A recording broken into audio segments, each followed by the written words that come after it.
ഈ ഗ്യാസിൻ്റെ പ്രശ്നങ്ങളും നെഞ്ചരിച്ചിലും പുളിച്ചുകെട്ടലും ശരീരത്തിന് ബുദ്ധിമുട്ടുകളൊന്നും ഇല്ലാതെ ജീവിക്കാൻ പറ്റും നമ്മളെ കൊണ്ട്. പക്ഷേ അത് അറിയത്തില്ല. ഭൂരിഭാഗം ആൾക്കാർ ഇങ്ങനെയൊക്കെ ജീവിക്കാവോ എന്നത് ചോദിക്കാറുണ്ട്. കാരണം എന്തെങ്കിലും മരുന്നെടുത്തെങ്കിൽ മാത്രമേ ഒരു ആശ്വാസമുള്ളൂ. ആൻട്രം ഏരിയയിൽ ഇൻഫ്ലമേഷൻ വന്നു കഴിഞ്ഞാൽ അത് ഹൈപ്പർ അസിഡിറ്റിയും, കോർപ്പസ് ഏരിയയിൽ ഇൻഫ്ലമേഷൻ വന്നു കഴിഞ്ഞാൽ അത് ഹൈപ്പോ അസിഡിറ്റി എന്നുള്ളതാണ് തിയറിറ്റിക്കലി വരുന്നത്. നമ്മുടെ അമൃതവള്ളി എന്ന് പറയും. ഈ മെയിൻ കോമ്പിനേഷനാണ് സത്യം പറയുക. ഇതിൻ്റെ എക്സ്ട്രാക്റ്റുകൾ എടുത്തിട്ടാണ് നമ്മളതിനെ ഒരു ഹെലാസിഡ് എന്നാണ് അതിൻ്റെ പേര്. നമ്മുടെ പ്രോബയോട്ടിക് ക്യാപ്സൂളുണ്ട്, അത് എടുത്തിട്ട് പഴങ്കഞ്ഞിയിൽ ഇട്ടിട്ട് അത് നെക്സ്റ്റ് ഡേ കഴിക്കുന്ന രീതിയിലാവുകയാണെന്നുണ്ടെങ്കിൽ വളരെ എഫക്റ്റീവായിട്ട് നമുക്ക് ഗട്ട് റിലേറ്റഡ് പ്രശ്നങ്ങൾ ക്ലിയർ ആക്കാൻ സാധിക്കും. ഈ ഗ്യാസിൻ്റെ പ്രശ്നങ്ങളും നെഞ്ചരിച്ചിലും പുളിച്ചുകെട്ടലും ശരീരത്തിന് ബുദ്ധിമുട്ടുകളൊന്നും ഇല്ലാതെ ജീവിക്കാൻ പറ്റും നമ്മളെ കൊണ്ട്. പക്ഷേ അത് അറിയത്തില്ല. ഭൂരിഭാഗം ആൾക്കാർ ഇങ്ങനെയൊക്കെ ജീവിക്കാവോ എന്നത് ചോദിക്കാറുണ്ട്. കാരണം എന്തെങ്കിലും മരുന്നെടുത്തെങ്കിൽ മാത്രമേ ഒരു ആശ്വാസമുള്ളൂ. അപ്പോൾ നമ്മുടെ ഇത് ചില ഗ്യാസ്ട്രൈറ്റിസ് കണ്ടീഷനിൽ ഹൈപ്പോ അസിഡിറ്റിയും ചില ഗ്യാസ്ട്രൈറ്റിസ് കണ്ടീഷൻ ഹൈപ്പർ അസിഡിറ്റി ആയിട്ടാണ് പൊതുവെ കണ്ടുവരുന്നത്. അതിനകത്ത് കൂടുതൽ ഹൈപ്പർ അസിഡിറ്റി ആണെങ്കിലും നമ്മളത് മനസ്സിലാക്കേണ്ട കാര്യം എന്താണെന്ന് വെച്ചാൽ ഈ പറയുന്ന ഏത് പ്രശ്നമാണ് ഈ ഗ്യാസ്ട്രൈറ്റിസ് ഉണ്ടാക്കുന്നത്. അതായത് ഈ ഹെലിക്കോബാക്ടർ പൈലോറി എന്ന് പറയുന്ന ഒരു ബാക്ടീരിയയാണ് ശരിക്കും പറഞ്ഞാൽ ഈ ഗ്യാസ്ട്രൈറ്റിസിൻ്റെ വളരെ കോമൺ ആയിട്ടുള്ള കാര്യം. ഈ ബാക്ടീരിയയുടെ മെയിൻ ഫുഡ് എന്ന് പറയുന്നത് എന്താണെന്നറിയോ? നമ്മുടെ സോൾട്ട്, ഉപ്പ്, അതേപോലെ തന്നെ നിക്കിൾ കൂടുതലുള്ള ഫുഡ് എന്ന് വെച്ചാൽ ഈ പയർ പരിപ്പ് വർഗ്ഗങ്ങൾ, ധാന്യങ്ങൾ, ഇതൊക്കെയാണ് ഏറ്റവും കൂടുതൽ നിക്കിൾ അടങ്ങിയിട്ടുള്ള ഫുഡ്. ഈ രണ്ട് കാര്യങ്ങൾ ഇതിൻ്റെ മെയിൻ ഫുഡാണ്. അപ്പം ഞങ്ങളുടെ ജോൺ മരീൻസിൽ വരുമ്പോൾ പൊതുവേ നമ്മൾ കോമൺ ആയിട്ട് പറയുന്നൊരു കാര്യം എന്താണെന്ന് വെച്ചാൽ ആദ്യം നമ്മൾ ഈ ഗ്രെയിൻസും പൾസസും എല്ലാം അങ്ങ് കട്ട് ചെയ്യിപ്പിക്കും. അന്നെങ്കിൽ മാത്രമേ നമുക്ക് ആ റിസൾട്ട് കിട്ടുന്നുള്ളൂ. അപ്പോൾ അതിൻ്റെ മെയിൻ കാര്യം എന്ന് പറയുന്നത് ഇതാണ്. അപ്പോൾ എന്തൊക്കെ കാര്യമാണ് നമുക്കിത് ഹൈപ്പർ അസിഡിറ്റി തിയറിറ്റിക്കൽ എങ്ങനെ മനസ്സിലാകുന്നത്? ഇതൊരു ആൻട്രൽ ഏരിയ എന്ന് പറയും. ആൻട്രം ഏരിയയിൽ ഇൻഫ്ലമേഷൻ വന്നു കഴിഞ്ഞാൽ അത് ഹൈപ്പർ അസിഡിറ്റിയും, കോർപ്പസ് ഏരിയയിൽ ഇൻഫ്ലമേഷൻ വന്നു കഴിഞ്ഞാൽ അത് ഹൈപ്പോ അസിഡിറ്റി എന്നുള്ളതാണ് തിയറിറ്റിക്കലി വരുന്നത്. പക്ഷേ ഇപ്പോൾ നമ്മൾ ഈ ലക്ഷക്കണക്കിന് ആൾക്കാർ വന്ന് മനസ്സിലാക്കി അവരുടെ ഒരു പ്രാക്ടിക്കലി അവരുടെ സിംറ്റമും ചോദിച്ച് നോക്കിയിട്ട് ചില കണ്ടീഷനിൽ നമ്മൾ ആപ്പിൾ സിഡർ ഇടേണ്ടി വരും. കാരണം നമ്മൾ ഹൈപ്പറാന്ന് പറഞ്ഞ് ട്രീറ്റ് ചെയ്തുകൊണ്ടിരുന്നിട്ട് കാര്യം വരത്തില്ല. അത് ഹൈപ്പോയിൽ ട്രീറ്റ് ചെയ്യുമ്പോഴായിരിക്കും ഈ പുളിച്ചേട്ടലും നെഞ്ചരിച്ചിലൊക്കെ കുറഞ്ഞു വരുന്നത്. അപ്പോൾ അതിനെ വിദഗ്ധരായ ആൾക്കാരുടെ അടുത്ത് വന്ന് അതിൻ്റെ ഒരു ക്ലാരിറ്റി വരുത്തിയിട്ട് ട്രീറ്റ് ചെയ്യുകയാണെന്നുണ്ടെങ്കിൽ നമുക്കതൊരു ലോങ് ലാസ്റ്റിംഗ് റിസൾട്ട് കിട്ടും. അപ്പോൾ എന്തൊക്കെ കാര്യങ്ങളാണ് നമ്മളിവിടെ സംഭവിക്കുന്നത്? ഇപ്പം കോമൺ ആയിട്ട് ഇത് വരുന്നത് ഞാൻ ഓൾറെഡി പറഞ്ഞു, ഈ എച്ച് പൈലോറി ബാക്ടീരിയയാണ് ഇൻഫെക്ഷൻ ഉണ്ടാക്കുന്നത്. പിന്നെയുള്ളത് നമ്മുടെ പുകവലി എന്ന് പറഞ്ഞാൽ ഈ ഇന്നർ ലൈനിങ്ങിന് എല്ലാം ഡാമേജ് ചെയ്യും. ആസിഡിറ്റി പ്രശ്നങ്ങൾ വളരെ ബുദ്ധിമുട്ടുണ്ടാക്കുന്നത്. പിന്നെ ഉള്ളത് ഏറ്റവും ഡേഞ്ചറസ് ആയിട്ടുള്ളത് ആൽക്കഹോളാണ്.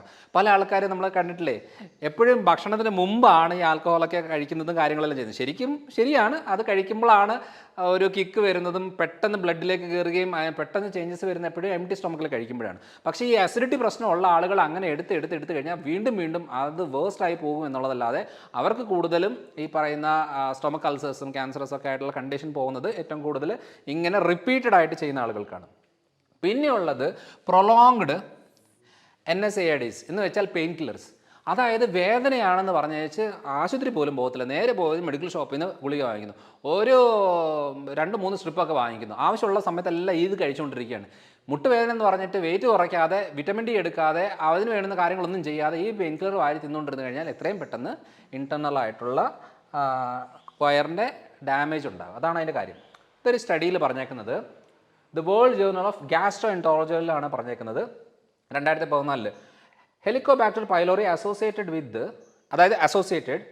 ക്രോണിക്, ഇത് ഏത് ബാക്ടീരിയയാണ് ഈ പ്രശ്നങ്ങളൊക്കെ ഉണ്ടാക്കുന്നത് എന്നുള്ളതാണ്. ഈ ക്രോണിക് ഗ്യാസ്ട്രൈറ്റിസ് ഉണ്ടാക്കുന്നതും ഹെലിക്കോബാക്ടർ പൈലോറിയാണ്.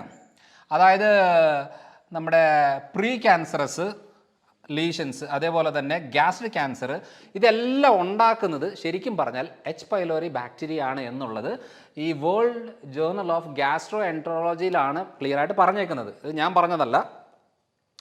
അപ്പോൾ അടുത്തൊരു കാര്യം നോക്കിയേ, എത്ര പേർക്കാണ് ഈ മൈഗ്രെയിൻ പ്രശ്നമുള്ളത്? മൈഗ്രെയിന് പല റീസൺസ് ഉണ്ട്, ഹോർമോണൽ, ന്യൂറോളജിക്കൽ, അങ്ങനെ പല ടൈപ്പ് ഉണ്ട്.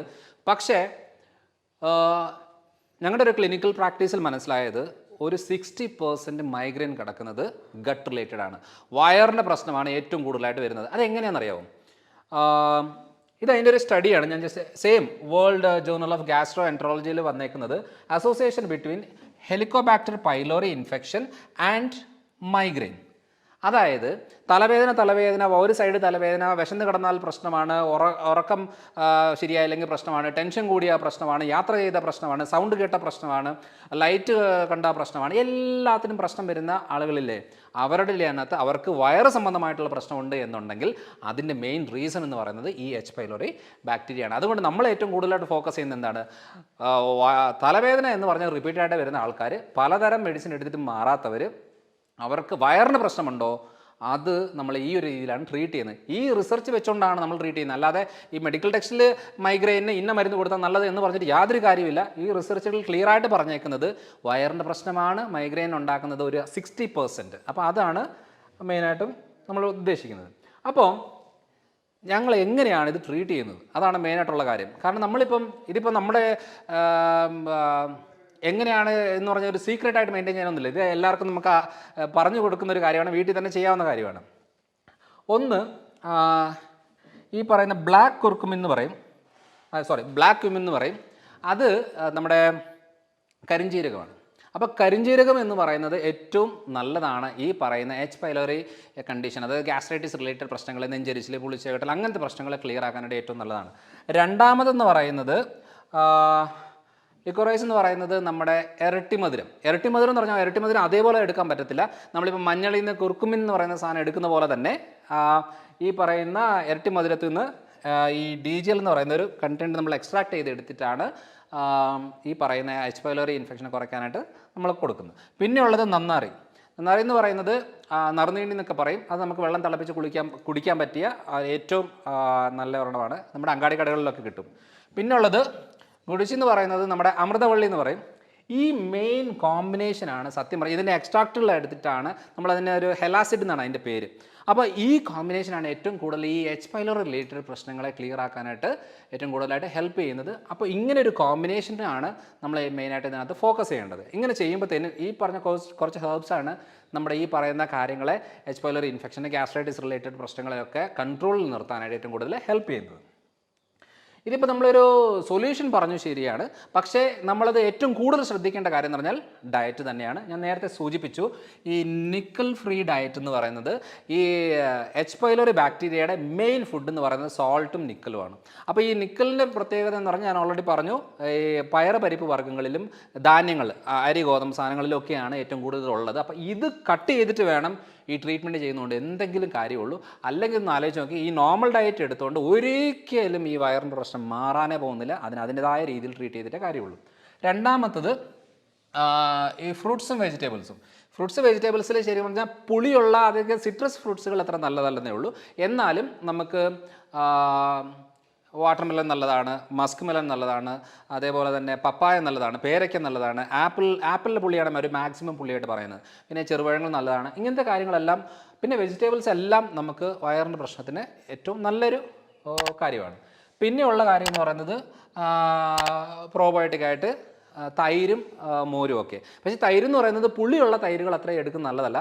പുളിയില്ലാത്ത തൈര് എങ്ങനെ ഉണ്ടാക്കുന്നത്? നമ്മൾ രാത്രിയിൽ പാലിനകത്ത് കുറച്ച് ഒഴിച്ച് വെച്ച് കഴിഞ്ഞാൽ പിറ്റേ ദിവസം രാവിലെ ഒരു 6 മണിയാകുമ്പോഴത്തേനും എടുത്ത് ഫ്രിഡ്ജിൽ കയറ്റി വെക്കുകയാണെങ്കിൽ അത് പുളിയില്ലാതെ ഇരിക്കും.